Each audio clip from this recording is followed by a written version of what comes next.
Bienvenidos a Por Cuerda Separada. Yo soy Ruth Sánchez. Y yo soy Rodolfo Villalobos. Y en esta ocasión hacemos una pequeña pausa con nuestra serie de derechos humanos que hemos estado viendo a lo largo de las últimas semanas y vamos a platicar sobre los últimos acontecimientos que han tenido lugar en la vida jurídica de nuestro país en lo relativo a la consulta popular. Respira, agarra aire.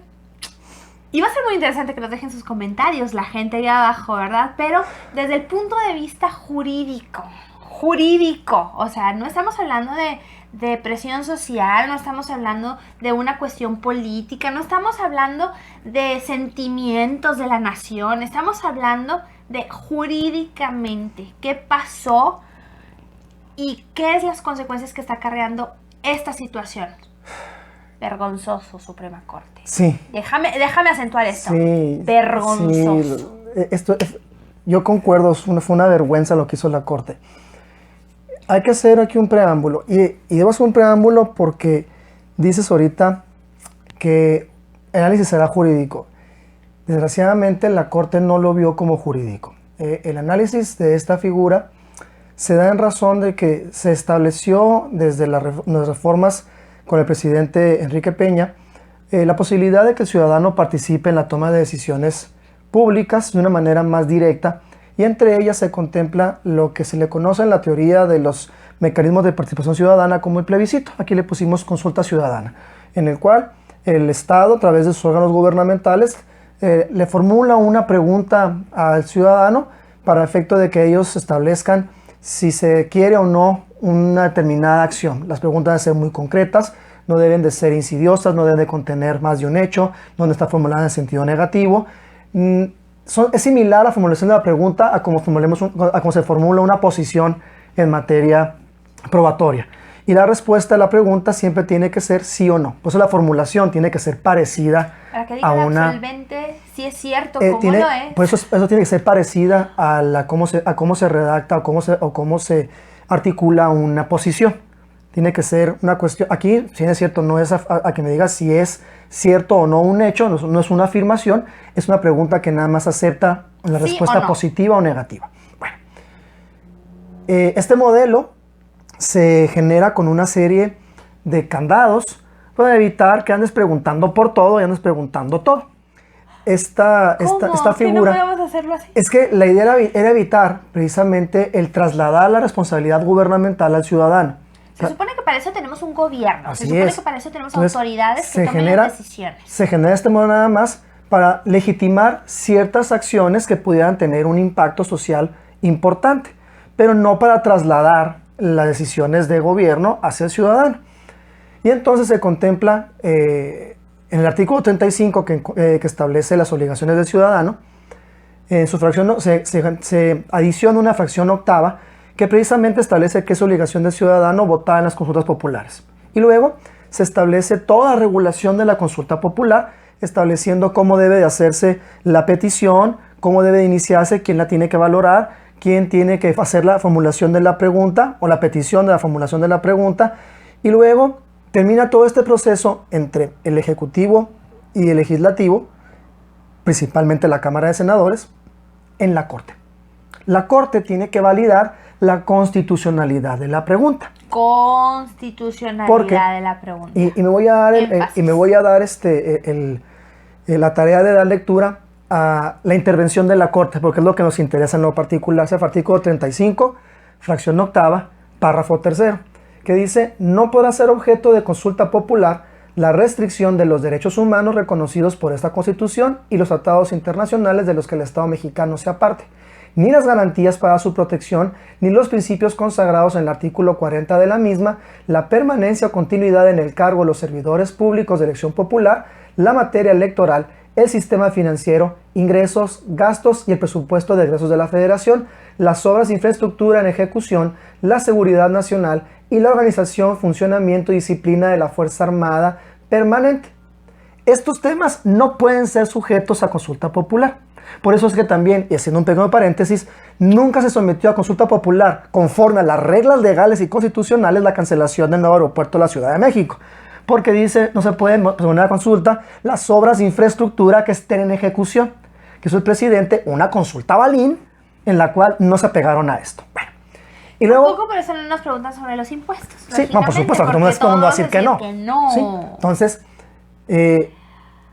estas son las áreas en las cuales no pueden ser sujetas la consulta popular. De esto no te puede... Son las áreas más relevantes, vamos a decir, de las cuales no podemos estar jugando que a ver a quién se le ocurre decir que sí o que no ahorita. Derechos humanos, sistema de protección de derechos humanos, forma de gobierno y forma de Estado, república, representativa, democrática, laica y federal, tampoco puede ser sujeta. O sea, no puede entrar una dictadura. Toda la parte fiscal, el presupuesto de egresos, infraestructura y todo lo que tenga que ver con Fuerzas Armadas. De eso no nos pueden preguntar. Negociable. Cuando se pregunta sobre eso, la consulta será inconstitucional. Bueno, cuando se hace todo el procedimiento y se hace el planteamiento de las diferentes, el planteamiento de la pregunta por parte de la autoridad o del órgano que la pueda formular, puede ser el presidente, puede ser el Senado, hay que determinar si esa pregunta está de acuerdo con estas disposiciones, o más bien que no esté en los supuestos de estas disposiciones. Eso es lo que se refiere a la revisión de la constitucionalidad de la pregunta. Y entonces, en la última parte de este párrafo que acabo de dar lectura, establece, y leo textualmente, la Suprema Corte de Justicia de la Nación resolverá, previo a la convocatoria que realiza el Congreso de la Unión, sobre la constitucionalidad de la materia de consulta. Todo lo que puede hacer la Corte es revisar si la consulta es o no constitucional. Es decir, establecer si encuadra o no encuadra en esos supuestos que acabamos de dar lectura. Si encuadra en los supuestos, la consulta es inconstitucional y no se puede realizar. Si no encuadra, la Corte dirá, la consulta es constitucional porque no está dentro de las áreas vedadas o prohibidas y por tanto realícese. Pues en este caso, la Corte resuelve el día de hoy, jueves 1 de octubre del 2020, un día que pasará, y voy a citar a Winston Churchill, pasará en la ignominia, como el monito del emoji. Sí, pasa la infamia, a la ignominia, porque la Corte decidió violentar flagrantemente la Constitución. La Suprema Corte flagrantemente. de Justicia, nuestro órgano superior en cuanto a la protección de nuestra Constitución, de las garantías de los derechos de los ciudadanos, el que se encarga de vigilar, proteger, resguardar, hacer valer nuestra Constitución y las leyes que ahí emanan. Y todavía la Corte tiene el descaro de llamarse a sí misma Tribunal Constitucional, que podríamos platicar de por qué no es un Tribunal Constitucional, al menos no formalmente hablando, sujeto a los principios que generó los tribunales Hans Kelsen, pero se hace llamar Tribunal Constitucional, defensora de la Constitución. Pues en este caso, la Constitución le valió. ¿Por qué le valió? Y esto no nada más lo opino yo, que a lo mejor mi opinión no tiene mucha trascendencia, pero si leemos a los maestros constitucionalistas vivos de nuestro país, todos han dicho, esto es una vergüenza. Es una vergüenza lo que hizo la Corte. De nuevo, no porque lo dijo la Corte está bien. Lo dijo la Corte y hay que acatarlo porque no hay manera de combatirlo. Decía un maestro de la facultad, que en paz descanse, el maestro Lozoya Varela, que es la ventaja de ser la última instancia. Se puede decir tonterías impunemente, que nadie te puede revisar. Eso duele.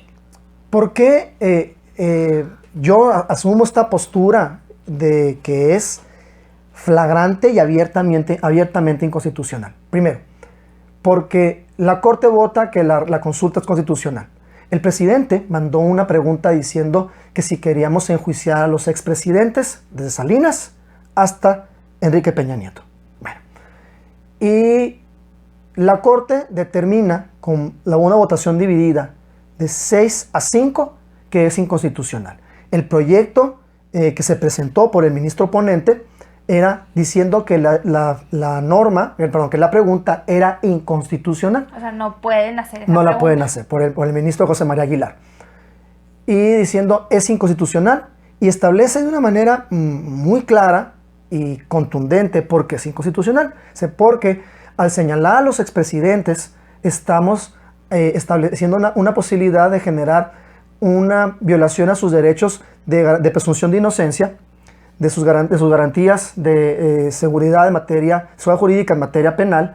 Estamos provocando posiblemente una violación a los principios de legalidad y se está generando una problemática de que se trata entonces de una ley especial. O sea, voy a juzgar porque hay una determinación especial para juzgarlos a ellos, no para juzgar a cualquiera. En la leyes emisión especiales pasada, en la cual decíamos, no puedes establecer un tribunal especial ni ni una ley un especial. delito específico Así para es. una persona Entonces, o para un grupo en particular.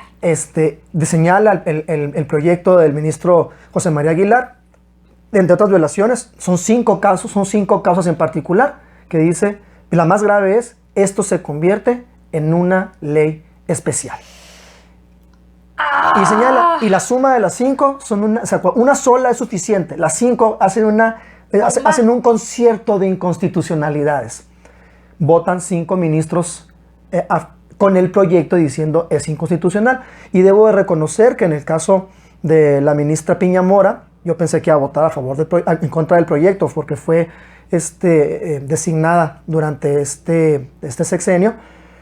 Lo votó en contra, junto con el ministro Franco González Salas, el ministro López Dayán y el ministro Lainez Potisek. Y también del ministro Lainez no pensaba que fuera a votarlo. Y de hecho, el que pensaba que no iba a votar a favor del proyecto, que iba a votar en contra, que iba a votar a favor del proyecto y votó en contra fue el ministro Gutiérrez Ortiz Mena. Pero bueno, es irrelevante cómo se haya votado.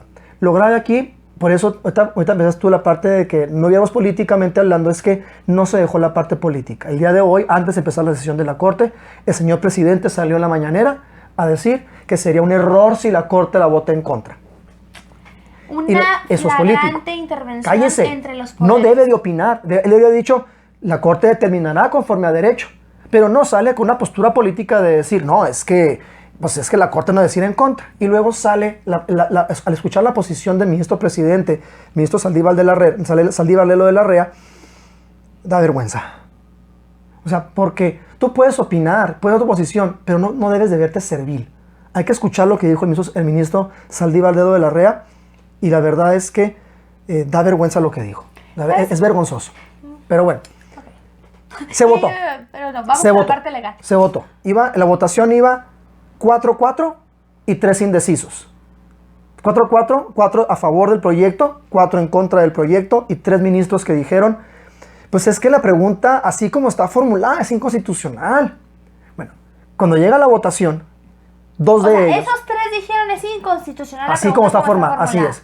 Okay. Pero cuando llega la votación, de esos 3, 2 dicen, pero si la reformulamos, no pasa nada. Entonces, primera inconstitucionalidad. La pregunta. Si hubiera suplencia de la queja. Sí, o sea, vamos a corregir la plana. La inconstitucionalidad no está en haber aprobado la pregunta en sí, en haber aprobado la materia de la consulta en sí misma, porque modificaron el contenido de la consulta. Que no era tu trabajo. Lo que mandó el presidente no se determinó, o dejen refraseo, lo que mandó el presidente no es lo que se va a preguntar. ¿Sí? Entonces, no se estudió si realmente lo que el presidente mandó es o no constitucional, porque se reformuló la pregunta. Porque le estás enderezando al señor presidente la plana para que salga. Por eso es que no podemos, sí por eso no podemos dejar la parte política, porque evidentemente fue una decisión no jurídica, sino política. Pero eso es a lo que me refiero, o sea, es legalmente... No debe haber sido. No ha pasado. Legalmente es un error y una violación a la Constitución y al procedimiento que lleva a esto. Exacto. Cuando la pregunta se planteó, en la forma que se planteó, 7 ministros dijeron es inconstitucional. 7. De los 11, 7 dijeron es inconstitucional. Y 2 dijeron, de esos 7, 2 dijeron, pero si la cambiamos no pasa nada. O sea, la pregunta como está formulada es inconstitucional. Pero cuando votaron dijeron, es inconstitucional, pero si reformulamos está bien. Y entonces los otros 4 que dijeron, es constitucional, dijeron, órale, reformulamos. Entonces se cambió el fondo de la función de la Corte y dejaron de lado el contenido de la pregunta original para reformularla a ellos. Por eso digo, la inconstitucionalidad no está en el fondo de la pregunta, porque la pregunta del presidente sí fue inconstitucional. 7 ministros dijeron que no. 4 abiertamente dijeron, señores, es inconstitucional y punto. Planteamientos, la ministra Piña Mora dijo, la ley no se negocia. El ministro Franco González Salas dijo, si la autoridad tiene facultades para actuar, debe de ejercerlas y no someterlo al parecer de la población, porque las facultades se ejercen de manera obligatoria. Menos en cuestiones penales. Menos porque todavía. Estás hablando de una rama del derecho que es o es cuadrada o es cuadrada, Es pero estricto. no puedo hacer un círculo para que entre en el cuadrado. No se puede. No hay forma. Entonces, declararon la pregunta hecha por el presidente inconstitucional. Esto es bien importante. Ya me indigné. Por eso la reformularon, para poder hacer la consulta. Y la consulta, la verdad es que la Corte, de nuevo, demuestra una incapacidad terrible de acción, porque esa reformulación es inconstitucional también. Nosotros vivimos en un régimen llamado de facultades expresas. Las autoridades... Nada más pueden hacer lo que tienen permitido conforme a la ley. Y No nos pueden ir enseñan más allá. desde primer semestre. Es lo primerito. Nos enseñan desde que entramos a la carrera, los abogados dicen, el principio de legalidad nos dice que la autoridad solamente puede hacer aquello que le está expresamente permitido. Si hace algo que no está expresamente Está permitido, prohibido. ya está violentando la ley y tú ya tienes derecho a pelear. Y entonces encontramos este régimen de facultades en el artículo 124 constitucional, del cual también se desprende los alcances o los actos de autoridad respecto a su cúmulo de competencias en el artículo 16 constitucional. El artículo 124 establece que todas las facultades que no se encuentren reservadas a favor de los funcionarios federales se encontrarán entregadas para el Estado. Entonces, hay facultades que son específicas para los órganos federales. Y luego es el 16, que todo acto de molestia, aunque ya también esto se ha entendido como todo acto de autoridad, porque el modelo de derechos humanos contempla una doble contenido. Por un lado, el derecho subjetivo que le corresponde al individuo oponiéndole en frente del Estado, y en el caso de la eficacia horizontal, derecho humano en contra de otro particular, en casos en concreto. Y luego viene la obligación correlativa del Estado, es decir, aquella actividad que el Estado tiene que realizar o que el Estado debe de abstenerse de realizar.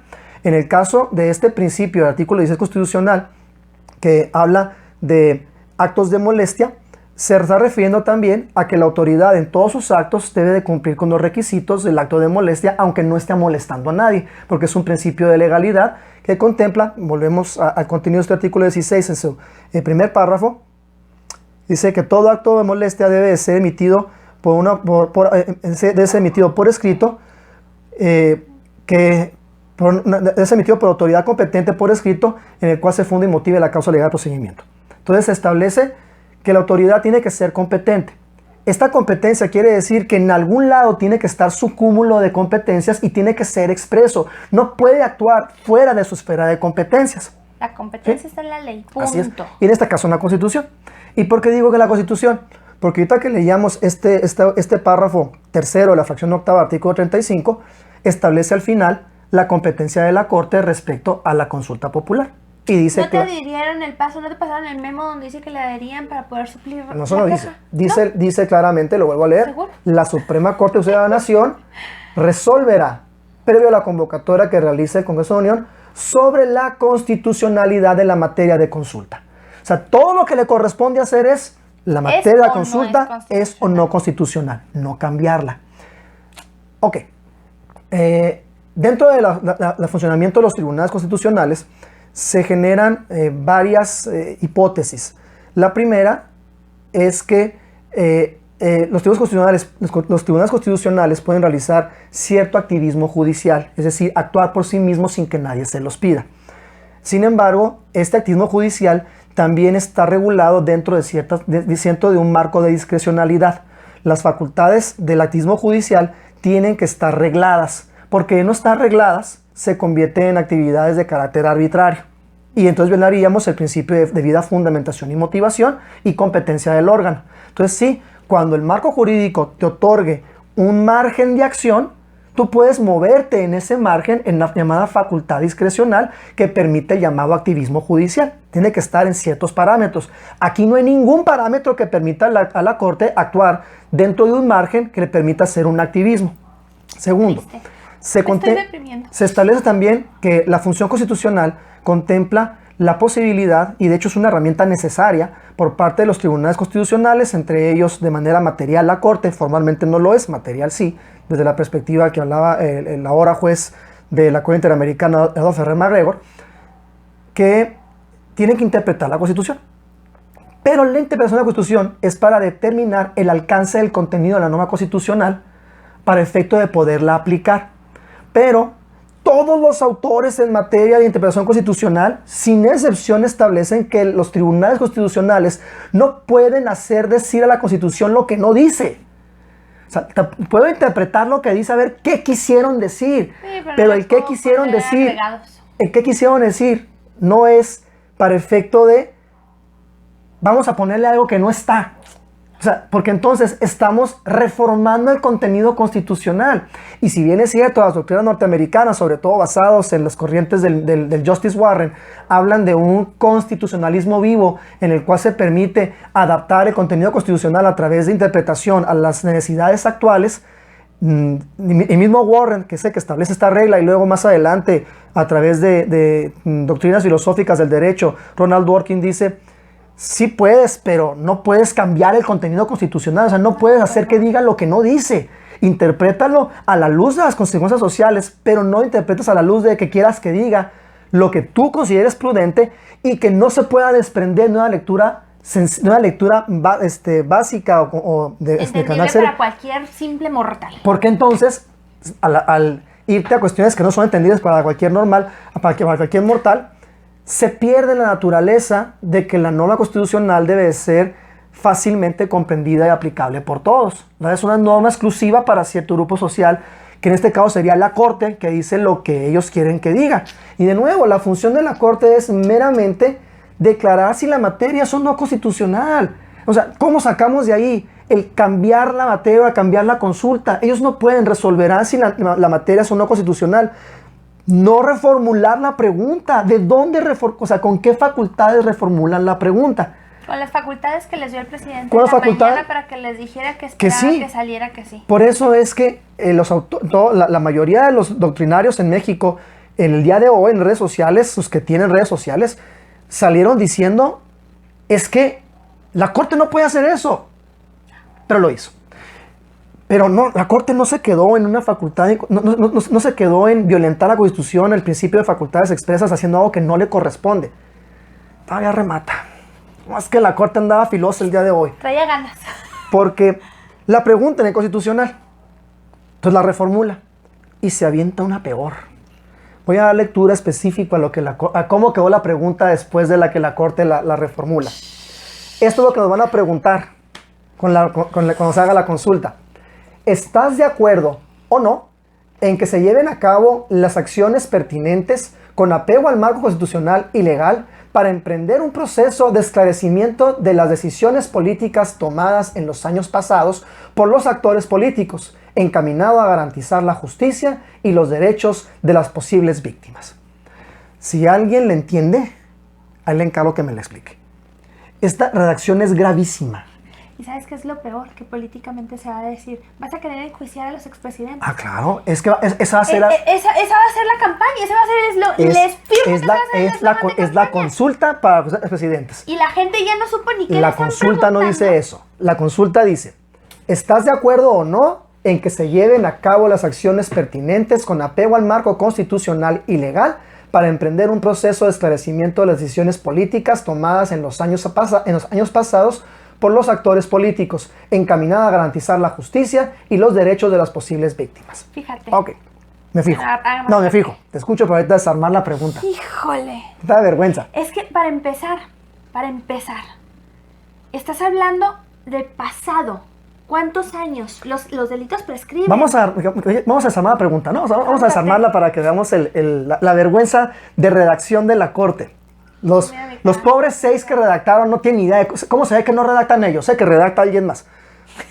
Sí, no, es que está terrible esta pregunta. Hubiera sido más fácil si le ponen: ¿quieres que enjuiciemos a los expresidentes? No, porque eso es constitucional. ¿Cómo? ¿Pero pues esto también? No, esto no es constitucional porque no habla de enjuiciar a alguien en particular. Pero la pregunta sí. O sea, no, por eso decía, la materia no es inconstitucional porque la Corte cambió de materia. La materia original sí lo era. Lo que es inconstitucional es que se brincaron el régimen de facultades expresas. A ver, y la redacción te echa garras. Dice: ¿estás de acuerdo o no en que se lleven a cabo las acciones pertinentes con apego al marco constitucional y legal para emprender un proceso de esclarecimiento? Ok, primer punto. Vamos a partirla. Ahora sigue, como dice Jack el Destripador, vámonos por partes. llegamos a este momento citando a mi maestro Rodolfo Acosta. Saludos al maestro Acosta, ojalá no lo esté escuchando, que debe estar atacado también de la risa o indignado por esto. Espero. Primero, si existe alguna violación, alguna norma, existen mecanismos legales. Si estos mecanismos legales son de índole penal, deben de ejercerse independientemente de si el particular quiere o no quiere. Es la naturaleza de que el derecho es coercitivo. Se aplica independientemente de la voluntad de las partes. Si hay delito, se persigue. Se persigue, y si no, nada. Bueno, 1. 2. El ejercicio de las facultades que le corresponde a cada autoridad no es optativo. Si se actualizan los supuestos o las hipótesis que ameritan que la autoridad actúe, la autoridad tiene que actuar independientemente de si la gente quiere o no quiere. Es que es como aquella pregunta que le hicieron, ¿verdad? Que les hizo Pilatos al pueblo. A ver, ¿a cuál escogen? Sí, a Jesús o a Barrabás. O sea... Y esto es una barrabasada, por cierto, O sea... Y por eso, desde entonces, a la gente no se somete a consulta popular a quien quiere linchar. La ley no se negocia. Las facultades de una autoridad se aplican porque son obligatorias cuando se surte el supuesto. O sea, yo no sé de dónde sacaron que se podía preguntar eso. La Corte. ¿Sí? La Corte. O sea, es que eso es lo grave. O sea, que lo diga el presidente no me sorprende. El presidente no es abogado. No, el presidente dice... de esas todos los días. Sí, y él mismo lo ha dicho, él no prepara las mañaneras, él habla de lo que se le ocurre en ese momento. Pero la corte lo estudió, la corte son abogados, son 11 abogados que supuestamente son lo mejor que hay en el país, pues ¿cómo estaremos los demás?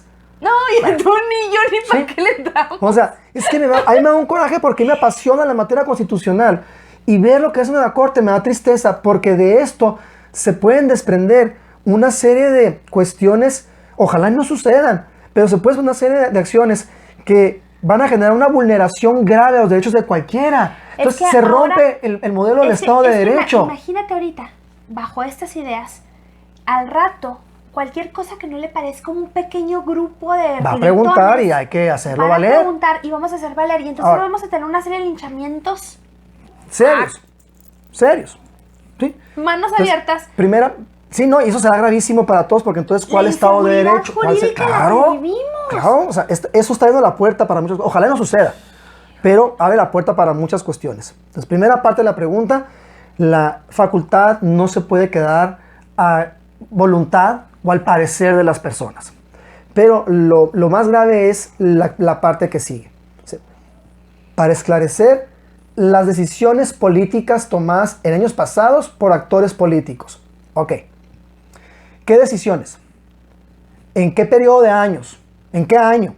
¿Por qué actores? O sea, esto genera una incertidumbre jurídica total. Es que fíjate también ahí. Estamos hablando bajo ese concepto, no nomás a los presidentes. ¿A todos? Actores políticos pueden ser candidatos. O sea, ¿qué pasaría entonces si en eso, y funcionarios públicos, vamos enjuiciando a Bartlett por la caída del sistema en el 88 con Salinas? O sea, es que no dice a quién. O sea, ¿cómo voy a esclarecer? Le voy a preguntar a la gente, ¿quieres tú que investiguemos a ver si hubo algún delito por alguien en algún momento? Es que eso fue lo que preguntaron. Eso están preguntando. Oye, ¿quieres que investigues si en algún momento hubo un delito cometido por alguien? Y uno va a decir, no, pues investígalo. ¿Por qué? Porque no me están diciendo a quién, por qué, cuándo. O sea, no me están diciendo nada. Me están diciendo, vamos a investigar a ver si hubo algún delito en algún momento, pues por alguien. A ver qué encontramos. Entonces, ¿me puedo ir? Pues a ver si Cortés también hizo algo en su momento, ¿no? Porque es que dice el pasado. Pero es que date cuenta, cuando todavía le está reclamando a España que se disculpe con nosotros por la conquista. Es que esto es vergonzoso. Por eso te digo, ¿qué estás esperando con esto? Sí, o sea, está muy mal redactada. Y no todavía para acabarla, y dice, pues para garantizar la justicia y los derechos de las víctimas. ¿Cuáles víctimas? ¿Cuál justicia? La justicia no busca venganza, busca un equilibrio. Estás buscando generar justicia por una víctima, violentando los derechos de sabrá Dios quién, que puede ser perpetuador, de sabrá Dios qué delito, sabrá Dios cuándo, y quién sabe si era delito cuando generó los hechos. Es que esto me indigna, Porque jurídicamente hablando es imposible sostenerlo. ¿Y después de cuántos años de los tribunales de O sea, Nuremberg estamos con la misma? retrocedimos casi 2000 años en impartición de justicia. Estamos regresando a un modelo de autotutela basado en la ley del talión, el linchamiento público. Es que esto es gravísimo. ¿Por qué? Es que bajo esas ideas, la gente a lo mejor va a decir ahorita, pero es que es para la gente que está en el ojo público. No, es para la gente cualquiera. Exactamente. Tú y yo ahorita corremos el Cualquiera. mismo riesgo Decisiones de que a alguien se le ocurra venirnos políticas a juzgar porque en alguien el es una consulta pasado popular. por actores políticos. Eso es cualquier cosa en cualquier momento por cualquier persona. Y hay una cuestión bien grave. ¿Y qué pasa? Bueno, primero, supongamos que proceda la consulta, requiere el 40% del padrón electoral para que sea vinculante. La gente no va a ir a votar. Por favor, Pero, no voten. Pero bueno, vamos a suponer que proceda la consulta.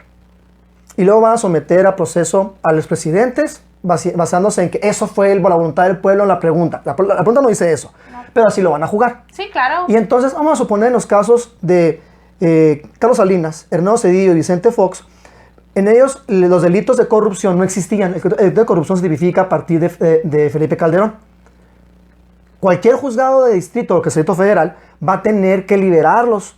¿Por qué? Porque al momento de la comisión de los hechos no era delito. Y en materia penal es un principio, esencial que establece en todas las materias, pero en materia penal es esencial, que es la retroactibilidad de la ley.